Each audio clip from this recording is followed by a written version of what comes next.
خبر شامل کرتے ہیں سعودی عرب کے شہر جدہ سے رپورٹ کر رہے ہیں Haji Muhammad Nasir Qadri, advertising director PNP news HD۔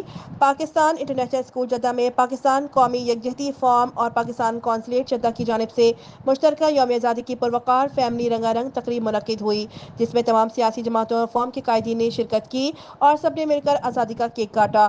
تقریب سے خطاب کرتے ہوئے قونصلر جنرل خالد مجید یوم آزادی کی مبارکباد دیتے ہوئے کہا کہ اس وقت ہمارے ملک کی سب سے بڑی بنیادی ضرورت یکجہتی اور اتحاد کی ہے۔ یوم آزادی کے موقع پر سب کو مل کر یکجہتی سے اپنے ملک کا ساتھ کھڑا ہونا چاہیے۔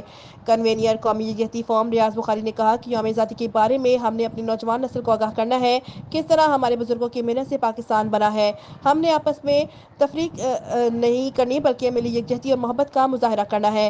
جنرل سیکریٹری چودھری ظہیر احمد نے قومی یکجہتی فورم پر روشنی ڈالتے ہوئے اغراض و مقاصد سے آگاہ کرتے ہوئے کہا کہ آزادی ایک نعمت ہے، اس کی قدر پوچھنی ہے تو فلسطین اور جموں کشمیر کے بھائیوں سے پوچھیں۔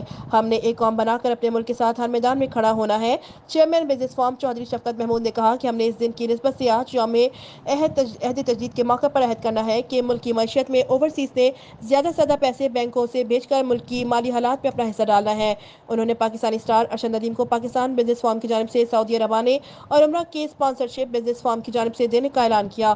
تقریب میں پاکستانی اسکول کے بچوں نے بھی وطن سے محبت کے اظہار کے لیے اپنی تقریر سے خوب لہو گرمایا اور ٹیبلو پیش کیے۔ تقریب کے اختتام پر سب نے مل کر یوم آزادی کا کیک کاٹا اور معروف پاکستانی سنگر نعیم سندھی نے اپنی آواز کا جادو چلا کر میرے نغمے گا کر تقریب کو چار چاند لگا دیے۔